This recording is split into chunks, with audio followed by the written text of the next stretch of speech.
My name is Gopi. Coimbatore coffee 2021 జనవరిలో start అయింది. So second wave corona time. So ఈ చాలామంది first wave తర్వాత సెకండ్ వేవ్ ఇంకా ఎక్కువ అయింది. తర్వాత చాలామంది చిన్న బిజినెస్లు ఎక్కడ ఏమి ఎలాగ ప్లాన్ అయినప్పుడు నాకు ఈ థాట్ వచ్చి సో వి స్టార్టెడ్ అండి. చేసిన తర్వాత తక్కువ ప్రైస్లో కస్టమర్కి ఎక్కువ ప్రాఫిట్ వచ్చేలాగా బిజినెస్ ఇవ్వాలన్నదే నాకు మెయిన్ ఇంపార్టెన్స్ థింగ్. అలాగే చేసాం కూడా. స్టార్టింగ్ నుంచి ఫస్ట్ బ్రాంచ్ నుంచి 65 బ్రాంచెస్ వరకు అలాగే చేస్తాం మేము. సో ప్రతి కస్టమర్కి కూడా మెయిన్ మాకు కంపెనీ సపోర్ట్ ఉంటుంది డెఫినెట్గా. అది ప్రతి దానికి కూడా ఈవెన్ వాళ్ళకి ఏమైనా సర్వీస్ ప్రాబ్లమ్స్ వచ్చినా ఇంక్లూడింగ్ ప్రాబ్లమ్స్ వచ్చినా కూడా ఇంక్లూడ్ సర్వీస్ అంతా కూడా మనమే ఇస్తాము. సో ఫస్ట్ ఇచ్చే మన ఫ్రాంచైజ్లో పిన్ టు పిన్ మెటీరియల్ అంటే కస్టమర్ బయటకు వెళ్ళి ఏది కొనకుండా మీకు మొత్తం కూడా కంపెనీ సప్లై చేస్తుంది. And secondary royalty. కస్టమర్ కష్టపడాలి, సెకండ్ వచ్చి కస్టమర్ టైం స్పెండ్ చేయాలి, ఆ ప్రాఫిట్ కూడా కస్టమర్కే ఉండాలి.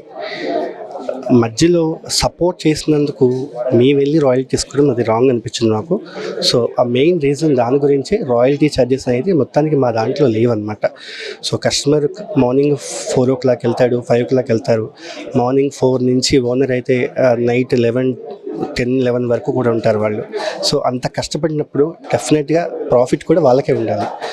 100% నా ఉద్దేశంతోనే మేమంతా రీజనబుల్ ప్రైజెస్లో చేస్తున్నామండి. ప్రతిదీ కూడా వాళ్ళకి చిన్నదైనా పెద్దదైనా కూడా కంపెనీ సపోర్ట్ డెఫినెట్గా ఉంటుంది. యాక్చువల్గా హైదరాబాద్లో కార్పొరేట్ ఆఫీస్ ఓపెన్ చేయడం జరిగింది సార్. దాంట్లో ఏంటంటే ఇప్పుడు కస్టమరు వాకిన్స్ ఉంటారు, అలాగే ఓపెన్ ల్యాండ్స్ ఉన్న వాళ్ళు ఉంటారు, షాప్స్ ఉన్న వాళ్ళు ఉంటారు. సో సపరేట్గా ఎన్న మాల్స్ ముందు కంటైనర్స్ పెట్టే వాళ్ళు ఉంటారు. సో డిఫరెంట్ టైప్స్ కూడా ఉంటాయి.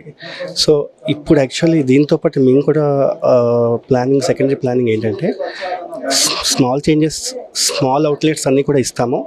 So reasonable price of 3 lakhs rupees. So full setup చేసి ఇచ్చేస్తాం మేమే మీకు. నెక్స్ట్ సెకండరీ వచ్చి big outlet of coffee shop. అంటే పెద్ద షాప్స్ కూడా మేము ఇవ్వడానికి రెడీగా ఉన్నాము. లైక్ 10 sitting 20 sittings కూడా రెడీ చేస్తాము. ఇంకా దానికి ప్రైజింగ్ కన్ఫామ్ లేదు. సో చూస్తున్నాం ఇప్పుడు అది. సో ప్రస్తుతానికైతే మాది అవుట్లెట్స్ రన్నింగ్లో ఉన్నట్టు 3 lakhsకి ఇస్తాం సార్. మనది కస్టమర్కి మనం చెప్పేది ఒకటే సార్, ప్రైమ్ లొకేషన్ మెయిన్గా చూసుకోవాలి. అట్ ది సేమ్ టైం లోపలికి ఆ ఏరియా ఉంది కదా అని ఎప్పుడు హైదరాబాద్లో ఆ తక్కువ ఎస్టిమేషన్ మనం ఎప్పుడు వేయకూడదు. అది మెయిన్ హైదరాబాద్ థింగ్. అది ఎంత లోపలికున్నా ఎక్కడున్నా ఈరోజు ఇక్కడ కార్నర్లో ఉన్నది ఒక 1 yearలో ఎక్స్పాండ్ అవుతుంది. అది డెఫినెట్గా ఎక్స్పాండ్ అయ్యేటప్పుడు దానికి తగ్గట్టే మనం చేస్తూ ఉండాలి సార్. అది త్రూ వెబ్సైట్ ఉంటుంది, ఫ్రాంచైజీ ఉంటుంది. సో ఫ్రాంచైజీ కాల్ అయ్యగానే వెంటనే మా మార్కెటింగ్ టీము అప్డేట్ చేస్తారు సార్ మొత్తం అంతా కూడా. ఫస్ట్ మా టీం చేసే ఫస్ట్ థింగ్ ఏంటంటే వాళ్ళ ప్లేస్కి వెళ్ళి ప్లేస్ విజిట్ చేస్తారు సార్. ప్లేస్కి విజిట్ చేసి ఆ షాప్కి అడ్వాన్స్ ఇవ్వాలా వద్దా, లేదంటే అక్కడ వర్కౌట్ అవుతుందో లేదో మా స్టాఫ్ డిసైడ్ చేస్తారు సార్. ఒకవేళ ఇన్కేస్ మా స్టాఫ్కి అక్కడ రన్నింగ్ లేదు అంటే కనుక చెప్పేస్తారు కస్టమర్కి. ఎందుకంటే కస్టమర్ అమౌంట్ సరిపెట్టేది అక్కడ. సో కస్టమర్ బాగుంటేనే మేము బాగుంటాం. దాని గురించి డెఫినెట్గా మేము ఖచ్చితంగా అన్నీ చెక్ చేసుకునే చేస్తాం.